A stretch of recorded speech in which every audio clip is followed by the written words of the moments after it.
Assalamualaikum warahmatullahi wabarakatuh. Shalom, Om Santi Santi Om, Namo Buddhaya, salam kebajikan. Tabi'un. Selamat siang, Dewan Juri yang terhormat.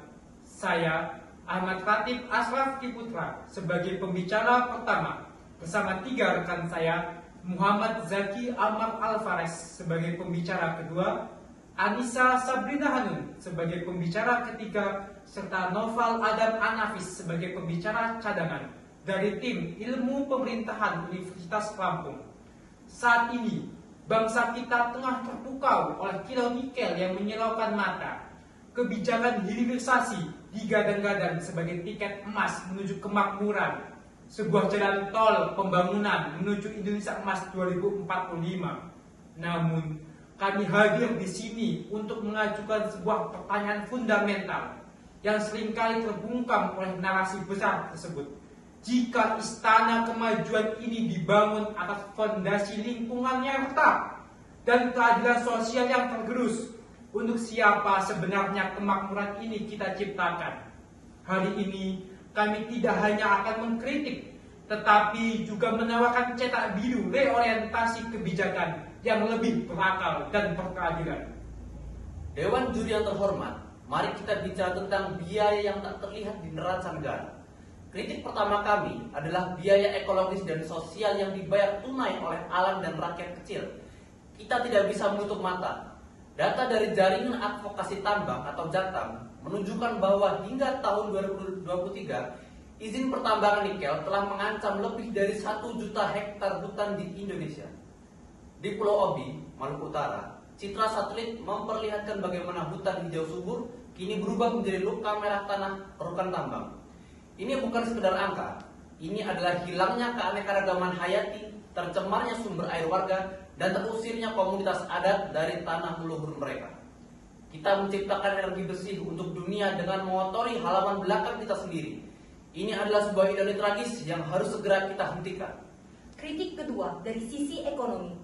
Kita sedang terperangkap dalam ilusi nilai tambah. Kita terjebak dalam spesialisasi tingkat rendah dalam rantai pasok global. Faktanya, data Kementerian Perindustrian menunjukkan bahwa sebagian besar ekspor olahan nikel masih dalam bentuk produk antara, seperti nikel pig iron atau NPI dan ferronikel. Nilai tambah dari bahan mentah ke NPI memang ada, tetapi itu hanyalah sebagian kecil dari nilai sebuah produk akhir seperti katoda atau sel baterai.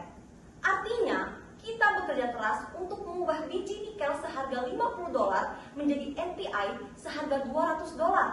Sementara negara lain mengubah NPI tersebut menjadi sel baterai seharga $2.000. Kita hanyalah menjadi pabrik antara dunia, bukan arsitek teknologi masa depan.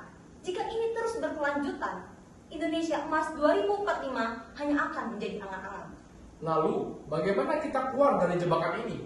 Solusinya bukan anti-hilirisasi, tetapi hilirisasi yang cerdas dan berkelanjutan melalui kebijakan industri hijau terintegrasi. Pertama, tetapkan standar ekologis wajib.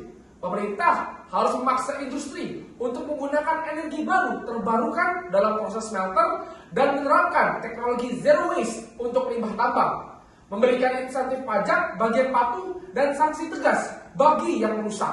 Yang kedua, lompat ke rantai nilai tertinggi. Kita harus mengalihkan fokus investasi dan riset dari sekedar pengolahan bahan mentah ke produksi komponen kunci dan produksi akhir. Kita harus berani menargetkan produksi sel baterai, motor listrik, dan sistem penyimpanan energi dalam negeri. Terakhir, kita harus membangun ekosistem inovasi yang lokal, berikan dana riset yang masif kepada universitas dan lembaga penelitian untuk menciptakan paten teknologi hijau. Ini akan melahirkan teknokat dan startup yang menjadi tulang punggung industri masa depan kita.